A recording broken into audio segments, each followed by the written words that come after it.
un mois plus tard. Nous sommes chez Skyguide à Genève-Cointrin. Dans ce bâtiment, on gère le trafic aérien de toute la Suisse romande. Quelques étages plus haut, on rejoint Olivier Perrin. Pour son équipe et lui, l'heure de vérité a sonné. Voilà, par exemple, ici, on voit l'histogramme des erreurs de position verticale. C'est vraiment excellent parce qu'avec GPS, on ne pourrait jamais avoir une telle précision avec GPS tout seul. On voit vraiment l'amélioration d'EGNOS. Vous avez vu que pendant les tests stations, on a mis quelques antennes au sol et c'était pour pouvoir déterminer la trajectoire de l'avion de manière très précise. En fait, là, on utilise le principe du GPS différentiel pour calculer la trajectoire de l'avion à quelques centimètres près. C'est ce qu'on peut voir ici sur cet écran. On a calculé, après coup, quelle était la trajectoire exacte de l'avion à tout instant. Notre satellite géostationnaire a toujours été visible, donc c'est la condition sine qua non pour pouvoir utiliser EGNOS. Donc ça, c'était bon. Il est clair que dans une vallée comme Sion, on a moins de satellites GPS visibles que dans un terrain plat, mais il semble qu'on a toujours un nombre suffisant, donc ça ne devrait pas être un problème. Maintenant, au niveau de l'intégrité, on a déjà des premières analyses qui montrent que l'intégrité est toujours fournie. Donc l'utilisateur, a priori, a toujours la notion de confiance dans ce système. Il est toujours sûr qu'il peut l'utiliser à bon escient. Le système GNSS EGNOS n'en est, rappelons-le, qu'en phase de test au niveau européen. Mais l'aéroport de Sion compte beaucoup sur une éventuelle certification. Le développement du trafic charter permettrait de réduire son déficit d'1 million de francs annuels, sans compter les retombées directes pour l'économie locale. Chaque touriste dépense en moyenne 1000 à 1500 francs dans la région.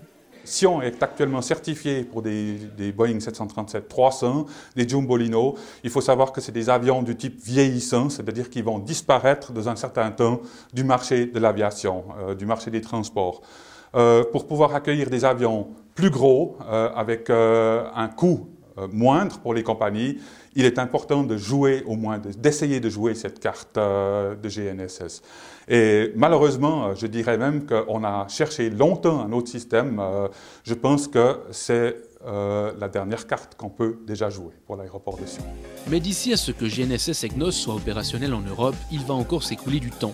Les États partenaires vont devoir construire les stations de réception au sol. Restera ensuite à obtenir le feu vert des autorités aéronautiques et séduire les compagnies.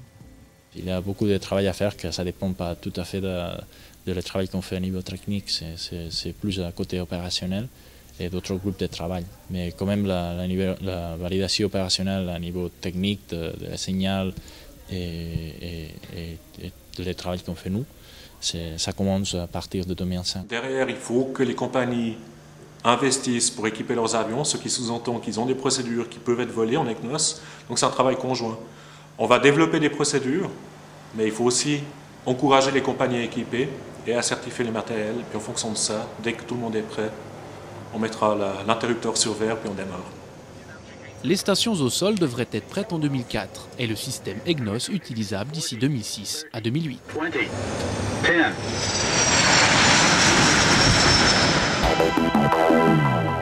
Voilà, on se réjouit de vous retrouver au prochain numéro.